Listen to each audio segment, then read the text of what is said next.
कि राजनाथ सिंह से मिले हैं सीएम पुष्कर सिंह धामी। सीएम धामी ने रक्षा मंत्री से शिष्टाचार मुलाकात की है। राज्य की वर्तमान स्थिति से अवगत कराया गया है। हालांकि कई प्रोजेक्ट के लिए वित्तीय सहायता का अनुरोध भी मुख्यमंत्री पुष्कर सिंह धामी की तरफ से रक्षा मंत्री राजनाथ सिंह से किया गया है। तो दिल्ली दौरे पर हैं उत्तराखंड के मुख्यमंत्री पुष्कर सिंह धामी। लगातार मुलाकातें हो रही हैं। इससे पहले प्रधानमंत्री से मुलाकात भी मुख्यमंत्री पुष्कर सिंह धामी कर चुके हैं। हालांकि सभी मुलाकातों को शिष्टाचार मुलाकात बताया जा रहा है। और रक्षा मंत्री से मुलाकात जब हुई थी मुख्यमंत्री पुष्कर सिंह धामी की, वो तस्वीर आप देख रहे हैं। हालांकि तमाम प्रोजेक्ट है जिनकी शुरुआत होनी है, उससे पहले मुख्यमंत्री पुष्कर सिंह धामी की केंद्रीय मंत्रियों से मुलाकात हो रही है। कई प्रोजेक्ट के लिए वित्तीय सहायता का अनुरोध भी मुख्यमंत्री पुष्कर सिंह धामी ने किया है रक्षा मंत्री राजनाथ सिंह से।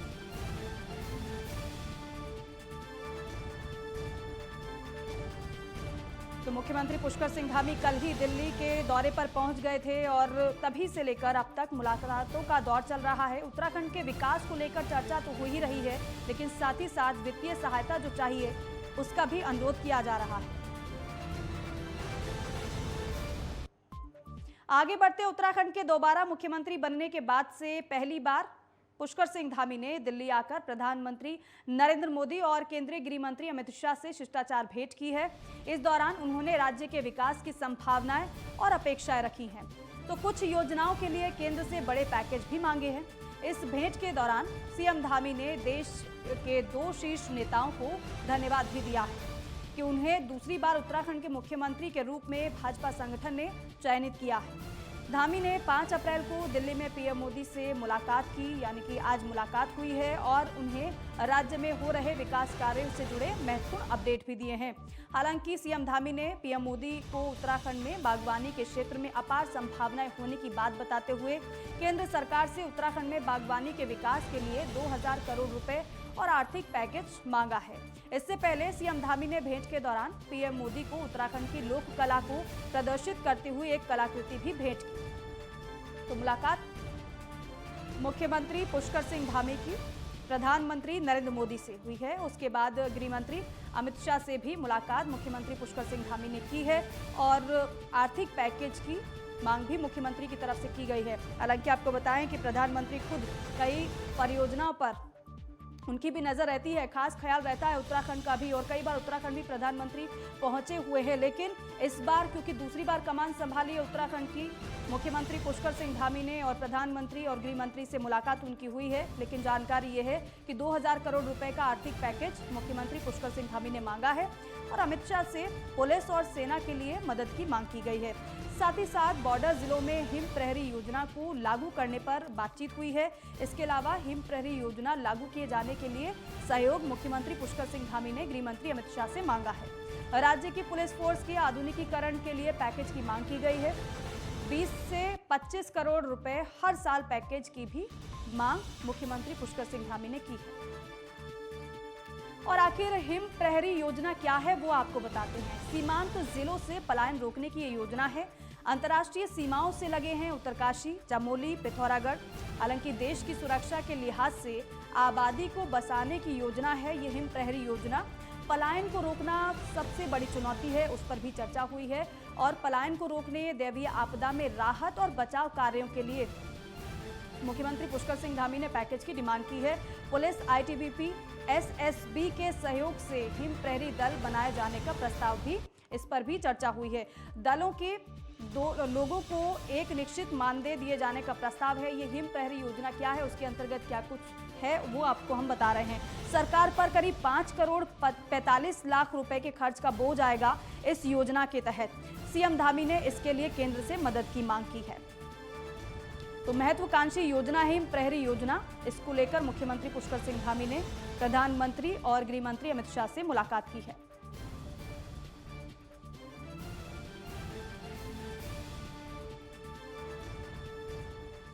और भारत सरकार के वित्त मंत्रालय की ओर से पूंजीगत निवेश के लिए राज्यों को वित्तीय सहायता की योजना के तहत उत्तराखंड के लिए 527 करोड़ रुपए स्वीकृत किए गए थे। लेकिन आपको बता दें कि भारत सरकार ने इस मद में पहले ही 365 करोड़ की राशि अवमुक्त की थी।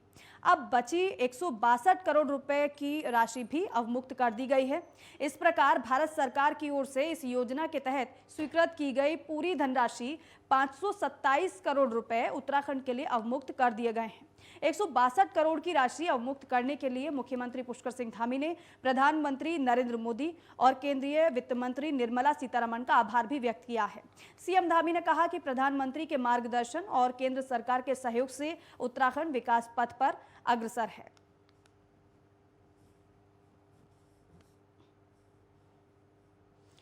और वहीं राजधानी देहरादून में भारतीय जनता पार्टी के 42वें स्थापना दिवस को मनाने के लिए तैयारियां जोरों पर चल रही हैं। वहीं इस संबंध में प्रदेश अध्यक्ष मदन कौशिक ने जानकारी दी है और बताया है कि उत्तराखंड बीजेपी ने बूथ स्तर से लेकर शक्ति केंद्रों तक कार्यक्रमों का आयोजन करने के लिए तैयारियां पूरी कर ली हैं, जिसको लेकर एक बैठक की जा चुकी है और एक बैठक आज शाम को भी होनी है, जिसमें कल का जो कार्यक्रम है, कल के कार्यक्रम की रेखा जो होगी, रूपरेखा को अंतिम स्वरूप दिया जाएगा। साथ ही साथ मदन कौशिक ने यह भी बताया है कि बुधवार सुबह 9 बजे बीजेपी प्रदेश कार्यालय पर झंडारोहण होगा। उसके बाद महानगर कार्यालय पर सभी लोग इकट्ठा होंगे। प्रधानमंत्री नरेंद्र मोदी और राष्ट्रीय अध्यक्ष जेपी नड्डा का अभिभाषण सुनेंगे। इस मौके पर प्रदेश स्तरीय सभी बड़े नेताओं के साथ ही मुख्यमंत्री भी मौजूद रहेंगे और ठीक इसी तरह से प्रदेश भर में बूथ स्तर तक कार्यक्रम किए जाएंगे। इस दौरान सभी कार्यकर्ता अपने घरों में पार्टी का झंडा लगाएंगे।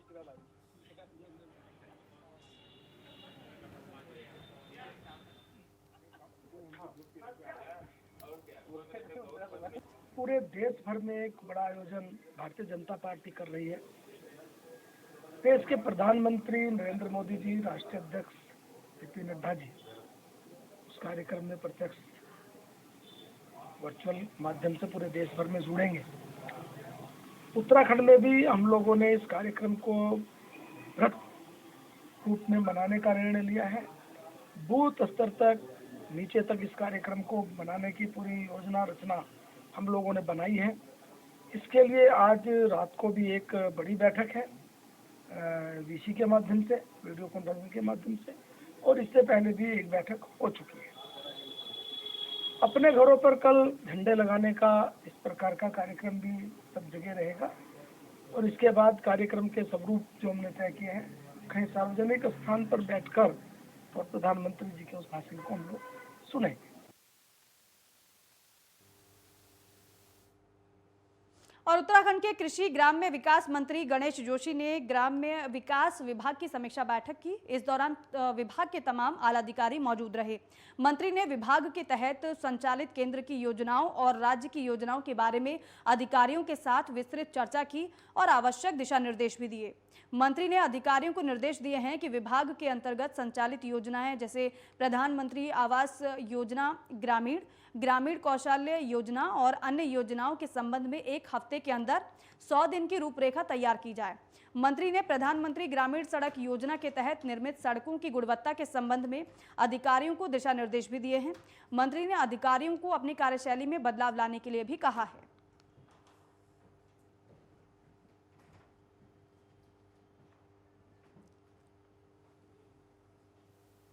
ग्राम विकास की बैठक अपने कक्ष में ली और जितने भी ग्राम विकास की हमारी योजनाएं हैं उसकी प्रगति रिपोर्ट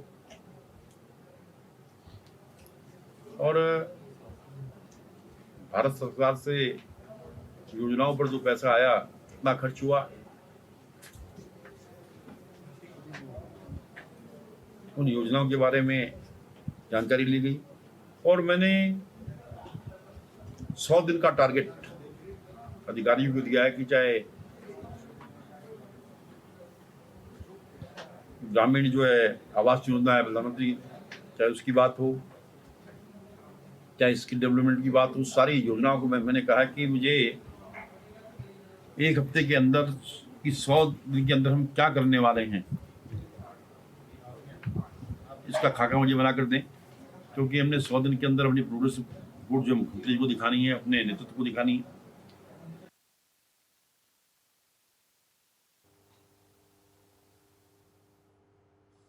और देहरादून शहर में लंबे समय से स्मार्ट सिटी का काम चल रहा है, लेकिन अभी तक कार्य पूरा नहीं हो पाया है और साथ ही साथ शहर में चल रहे कार्यों के चलते आम लोगों को भी काफी परेशानियों का सामना करना पड़ रहा है, जिसको लेकर शहरी विकास मंत्री प्रेमचंद अग्रवाल ने अधिकारियों को आवश्यक दिशा निर्देश दिए हैं। उन्होंने कहा है कि जो भी कार्यदायी संस्था स्मार्ट सिटी के कार्यों में लगी हुई हैं, वो आपस में समन्वय बनाकर कार्य को जल्द से जल्द पूरा करें, जिससे कि आम लोगों को किसी भी तरीके की परेशानी ना हो।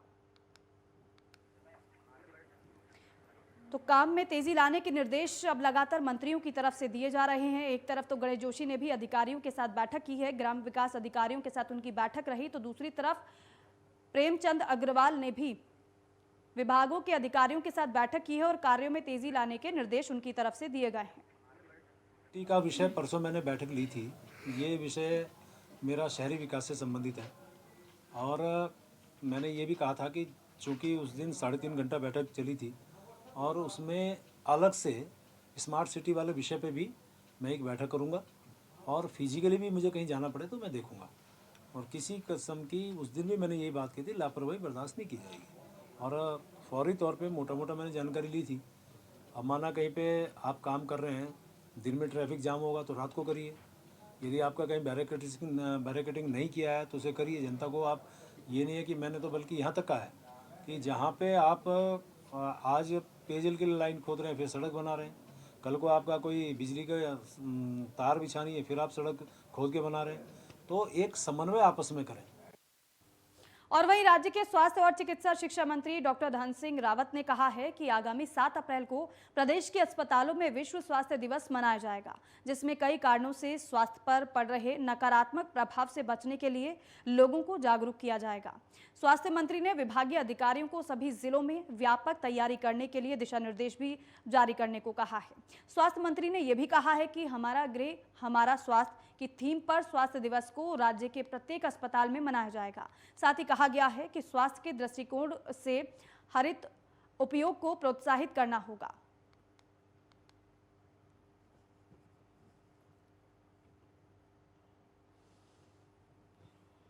और उत्तराखंड में कर्मचारियों और शिक्षकों के तबादले इस बार कुछ देर से होंगे, लेकिन आपको बता दें कि सरकार वार्षिक तबादला एक्ट की समय सारणी में संशोधन करने जा रही है।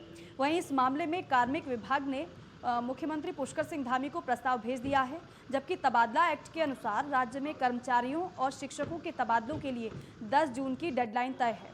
वहीं प्रदेश में विधानसभा चुनाव के चलते 10 मार्च तक आचार संहिता लागू रही। इसके बाद 23 मार्च को सरकार गठन की प्रक्रिया पूरी हो गई। इससे तबादलों से पहले की जाने वाली तैयारियां अंजाम तक नहीं पहुंच पाईं, जबकि सामान्यतः तबादलों के तहत अध्यक्षों को 31 मार्च तक प्रक्रिया पूरी करनी थी, लेकिन ज्यादातर विभाग इसे पूरा नहीं कर पाए और कोविड-19 के चलते राज्य में पिछले 2 सालों से सरकार ने वार्षिक तबादला सत्र शून्य घोषित कर रखा था।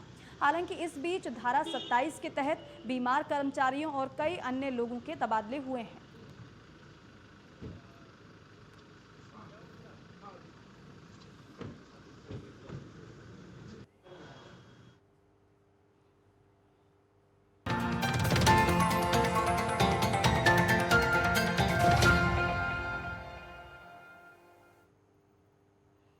ब्रेक के बाद स्वागत है आप सभी का। उत्तराखंड के राज्यपाल गुरमीत सिंह ने 2 दिवसीय भ्रमण के दौरान मंगलवार को उत्तरकाशी स्थित बाबा काशी विश्वनाथ शक्ति मंदिर में पूजा अर्चना की। उन्होंने बाबा विश्वनाथ से प्रदेश की सुख समृद्धि और खुशहाली की कामना की है। इस दौरान राज्यपाल ने भोलेनाथ के दर्शन के साथ साथ पूजा अर्चना की और काशी विश्वनाथ पुजारी से विश्वनाथ मंदिर का पौराणिक इतिहास भी जाना। वहीं राज्यपाल ने उत्तरकाशी स्थित राजकीय पुस्तकालय का स्थलीय निरीक्षण भी किया और वहीं पुस्तकालय की व्यवस्थाएं भी उन्होंने देखी और पुस्तकालय की व्यवस्थाओं को देखकर वो काफी खुश नजर आए। शिवो गुरु शिवो देव शिवो बंधु शरणम। और देखिए, जल्दी ही प्रदेश के 16 लाख घरों में स्मार्ट प्रीपेड मीटर लगाए जाएंगे। केंद्र में सैद्धांतिक सहमति मिलने के बाद राज्य कैबिनेट की भी इस पर मोहर लग चुकी है। आदेश जारी होने के साथ ही मीटर का काम आगे बढ़ाया जाएगा। लेकिन आपको बता दें कि उत्तराखंड में करीब 26 से 27 लाख उपभोक्ता हैं। सबसे पहले कमर्शियल और 5 किलोवाट तक के उपभोक्ताओं के प्रतिष्ठानों पर स्मार्ट मीटर लगाए जाएंगे। प्रति मीटर औसत 6,000 का खर्च आएगा, जिसमें 22.5% पैसा केंद्र से ग्राम के तौर पर मिलेगा। बाकी जो पैसा है है वो मीटर लगाने वाली कंपनी को UPCL की ओर से प्रति मीटर हर महीने के हिसाब से 10 साल तक दिया जाएगा। वहीं स्मार्ट मीटर लगने के बाद UPCL को काफ़ी राहत मिलेगी। आमतौर पर इसलिए उन लोगों पर शिकंजा कसेगा जो लोग बिजली का भुगतान सही से नहीं करते हैं और बिजली की चोरी करते हैं। ऐसे में स्मार्ट मीटर इन लोगों की इन दोनों ही परिस्थितियों में जानकारी दे सकेगा, जिसके बाद कार्रवाई करने में आसानी होगी।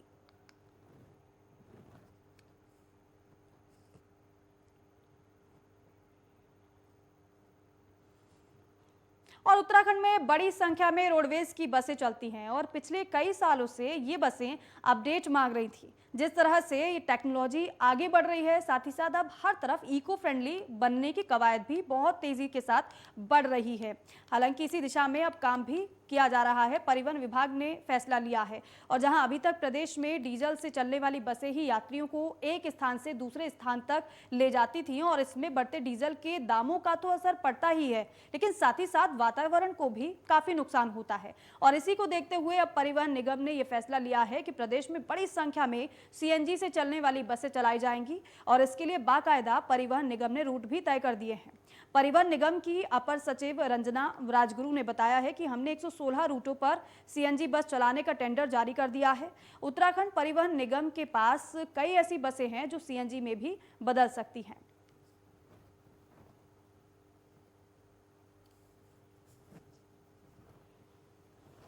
हम लोग का ये प्लान है निगम में कि जो हमारी इन्वायरमेंट फ्रेंडली हम लोग बसें चलाएं, तो उसमें हमने CNG बसों के लिए अभी 117 रूट पे CNG बसों का अनुबंध करने के लिए हमने अभी टेंडर किया हुआ है। तो वो हमारी उसमें जो 237 बस शामिल रहेंगी और जो हमारी अभी जो बसें चल रही हैं निगम में, तो उसमें अभी हमने उनको कन्वर्जन के लिए कि वो CNG में हम कन्वर्ट करें, तो उसके लिए भी हमने टेंडर करा हुआ था। तो उसका वर्क ऑर्डर भी हमने जारी कर दिया है।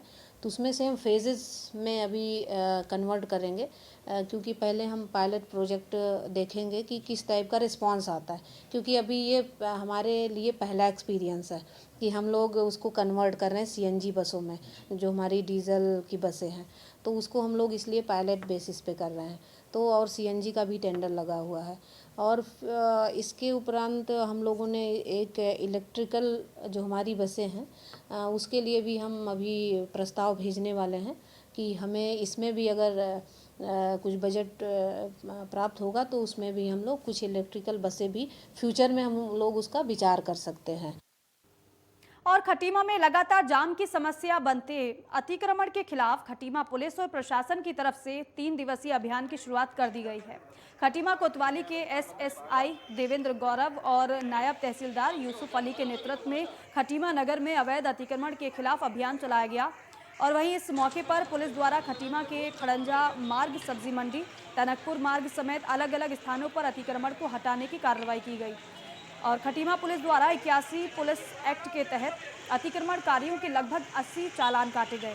वहीं 20,500 का फाइन भी इस मौके पर पुलिस के द्वारा वसूला गया है।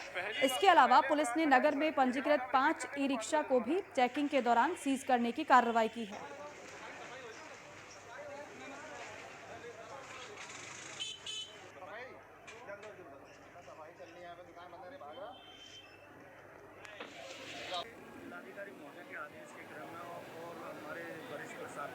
वरिष्ठ पुलिस अधीक्षक महोदय के आदेश के क्रम में जो है 3 दिन का अभियान ये चल रहा अतिक्रमण। और वहीं रामनगर वन प्रभाग तराई पश्चिमी के रिजर्व फॉरेस्ट के अमपोखरा रेंज के अंतर्गत देर रात गश्तीय टीम शिवनाथपुर पश्चिमी N1 बीट में जंगल में गश्त कर रही थी और इसी दौरान शिवनाथपुर के पास एक मरे हुए बाघ का शव पड़ा हुआ मिला, जिसकी सूचना उन्होंने तुरंत वन प्रभाग तराई पश्चिमी के उच्च अधिकारियों को दी है। जिसके बाद आज मौके पर वन प्रभाग तराई पश्चिमी के DFO बलवंत सिंह शाही, रेंज अधिकारी विपिन डिमरी मैं टीम के साथ मौके पर पहुंचे और मौका मुआयना किया। इसके बाद आज बाघ के शव को NTCA की गाइडलाइन के अनुसार रामनगर कार्यशाला में लाया गया है, जहां वरिष्ठ पशु चिकित्सकों द्वारा पोस्टमार्टम करने की कार्रवाई की गई। रेंज में शिवनाथपुर पश्चिमी बीट N1 क्षेत्र में एक टाइग्रेस की डेड बॉडी मिली है। तो हमारे जो गश्ती टीम है कल शाम को अपने क्षेत्र में गश्त पर थे, तो उनको कुछ जानवर के सड़ने की दुर्गंध आई, तो उन्होंने मौके पर उसके पास नज़दीक देखा तो वहाँ पर टाइग्रेस का एक डेड बॉडी मिली। और उसके बाद उन्होंने मुख्यालय में हमें सूचित किया। हम मौके पर गए और प्रथम ये प्राकृतिक मृत्यु का मामला लगा। और गदरपुर के मसीद गांव में गोली लगने से एक युवक की संदिग्ध मौत हो गई। दरअसल पूरा जो मामला है उस समय हुआ जब युवक की मां ने दुकानों के बाहर झाड़ू लगाकर युवक के कमरे में झांका तो वो मृत अवस्था में पाया गया। मां के शोर मचाने के बाद गदरपुर पुलिस को सूचना दी गई, जिसके बाद गदरपुर पुलिस तुरंत मौके पर पहुंची और फॉरेंसिक टीम को भी बुला लिया गया। एसपी काशीपुर चंद्रमोहन सिंह ने बताया है कि गदरपुर पुलिस को एक युवक की संदिग्ध मौत की सूचना मिली थी, जिसके बाद अब पूरे मामले की कार्रवाई की जा रही है। शव को पोस्टमार्टम के लिए भेजा गया है। हालांकि एक तमंचा भी शव के पास से बरामद हुआ है। गांव पड़ता है यहाँ पर हाईवे पर गदरपुर थाना क्षेत्र में, जिसमें 19-20 साल का एक युवक है, लड़का, जिसकी गन शॉट इंजरी से डेथ हुई है।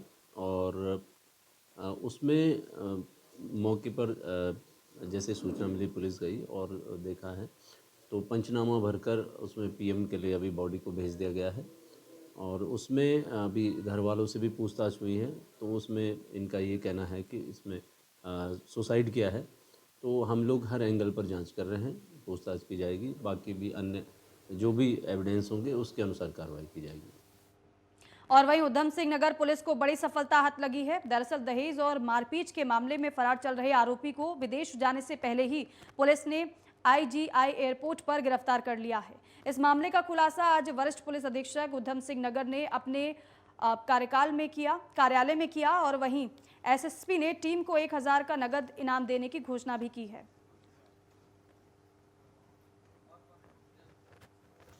हमको पता चल गया कि ये फॉरेन भागने वाला है, तो हमने तो पूरा टीम तैयार कर दिया था। कल उसमें FIR भी रजिस्टर हुआ था, जबकि तीनों काउंसिलिंग फेल्यूर था, तो कल हमने FIR भी दर्ज कर दिया था। कल शाम को भी इत्तेफाक से हमें पता चल गया कि भाई दिल्ली एयरपोर्ट से न्यूज़ मिल गया कि ये आदमी को डिटेन कर लिया, तो इसको लाया जा रहा है और इसको आज जो है रिमांड भी मिला। और मसूरी पुलिस द्वारा नो पार्किंग जोन और सड़कों के किनारे अनाधिकृत रूप से खड़े वाहनों पर कार्रवाई करते हुए दर्जनों स्कूटी और 4 पहिया वाहनों को क्रेन की मदद से उठाकर चालान और सीज की कार्रवाई को अंजाम दिया गया है। पुलिस के द्वारा अचानक हुई कार्रवाई से क्षेत्र में हड़कंप मच गया। वहीं पुलिस की कार्रवाई का लोगों ने विरोध भी किया, जिसको लेकर पुलिस और लोगों के बीच नोकझोंक भी हो गई। मसूरी गांधी चौक और पिक्चर पैलेस चौक पर अनाधिकृत रूप से टैक्सी स्कूटी संचालकों द्वारा नो पार्किंग जोन वो सड़क किनारे खड़े 2 पहिया और 4 पहिया वाहनों को हटाया गया और वहीं टैक्सी स्कूटी संचालकों को निर्देशित भी किया गया कि वो लाइसेंस में दर्शाए गए जगहों से अपनी स्कूटी के संचालन करें। हालांकि अब लगातार नो पार्किंग जोन में इस तरीके से कार्रवाई को अंजाम दिया जा रहा है और अगर ये भी चेतावनी दी गई है कि अगर नियमों का पालन नहीं किया गया तो इस तरीके की कार्रवाई लगातार जारी रहेगी।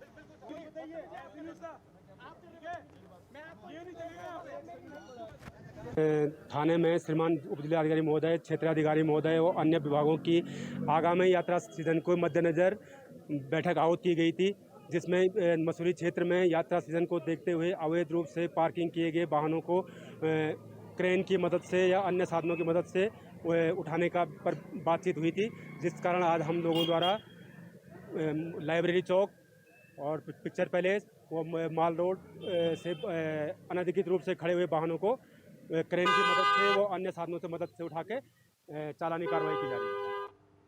और रुड़की के सरकारी अस्पताल में करीब 2 साल पहले छुट्टी पर गए 3 चिकित्सक अभी तक ड्यूटी पर वापस नहीं लौटे हैं। विडंबना देखिए कि अस्पताल पहले से ही डॉक्टर्स की कमी से जूझ रहा था और ऊपर से 3 डॉक्टर सालों से ड्यूटी से नदारद सरकारी खर्चे पर पल रहे हैं। हालांकि लेकिन उन पर कोई एक्शन नहीं हुआ है, ये आरोप लग रहे हैं। लेकिन आपको बता दें कि रुड़की के सिविल अस्पताल के 2 डॉक्टर्स की ड्यूटी कोविड के दौरान यात्रा सीजन में लगी थी, लेकिन दोनों डॉक्टर वहां भी नहीं पहुंचे और अस्पताल में ज्वाइनिंग भी नहीं की। वहीं एक महिला डॉक्टर 2 दिन की छुट्टी का बहाना लेकर गई थी और वो आज तक वापस लौटकर नहीं आई है। अस्पताल प्रबंधन ने इन लापता डॉक्टर्स को कई बार नोटिस भी भेजा है, लेकिन आज तक कोई जवाब नहीं आया। मामले में अस्पताल के CMS डॉक्टर संजय कंसल का कहना है कि जो डॉक्टर एब्सेंट होते हैं उन्हें सरकारी नियम के तहत नोटिस जारी किया जाता है, लेकिन बावजूद इसके भी अगर कोई प्रेजेंट नहीं होता है तो फिर उनकी सेवाएं समाप्त कर दी जाती हैं। ये भी कहा गया है कि जो डॉक्टर सालों से ड्यूटी पर नहीं लौटे हैं, उनके आवास पर नोटिस भेजा जा चुका है। जो एक सरकारी प्रक्रिया होती है, किसको कोई अगर अनुपस्थित हो जाता है कोई सरकारी कर्मचारी, तो 3 बार हमने उनको पर्सनल उनके घर पे मैसेज कर दिया है। इसके बाद 3 बार हमको अखबार में देना होता है। इसके बाद समस्त प्रक्रिया को हम अपनी पत्रावली के साथ में महानिदेशक को अपना प्रेषित कर देंगे कि इनके विरुद्ध अनुशासनात्मक कार्रवाई की जाए, जिससे कि या तो ये आगे ज्वाइन करें तत्काल, अगर नहीं करते हैं तो फिर इनकी सेवा समाप्ति की ओर हम लोग अग्रसित होंगे।